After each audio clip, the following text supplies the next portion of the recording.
त्यासाठी शेतात राबाच लागल. आणि किती काही जग आर्टिफिशियल इंटेलिजन्स आणलं, अजून त्याच्यावरचं कोणती टेक्नॉलॉजी आणली, तर पोटासाठी लागणारं अन्नधान्य या शेतीतून येते. ह्या सत्तेत असणाऱ्या तोटे हे समजायला पाहिजे. एक शेतकऱ्यानं फक्त मुंबई पुण्याचं दूध बंद केलं होतं. दूध कशी जळली होती यायची आहे का नाही. आणि शेतकरी जर संपावर गेला तर याचा का होईल विचार करा. म्हणून या देशातला कष्टकरी शेतकरी जगला पाहिजे. म्हणून शेतकरी कामगार पक्षही जगला पाहिजे. कारण या पक्षात कार्यकर्ते इथल्या जात नाही आणि नेते इथल्या जात नाही, ही मी माझ्या डोळ्यात पाहिजे. म्हणून तो जो करीचा संप होता तो रायगड जिल्ह्यात त्यावेळेस केला.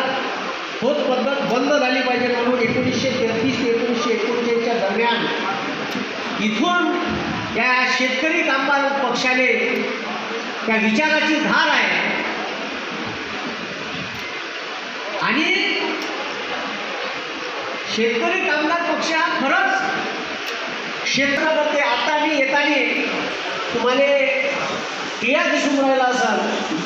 मागच्या वर्षी वारीला आलो होतो पंढरपुरात येताना. यावर्षी कार्यक्रम होते आणि विधानसभेची तयारी चालू आहे म्हणून तिकडं गावामध्ये भेटीगाठी चालू आहे.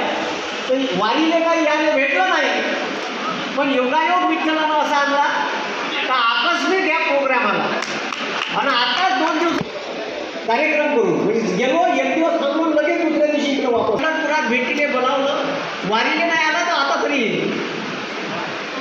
तर त्या मंदिरात दर्शन करायला गेल्याच्या नंतर मला कळलं का तिथं फक्त काम करणारे जे स्वयंसेवक आहेत त्याने फक्त 8,000 पगार होता. पण आपले ॲडव्होकेट भाई जयंत पाटील यांनी महाराष्ट्र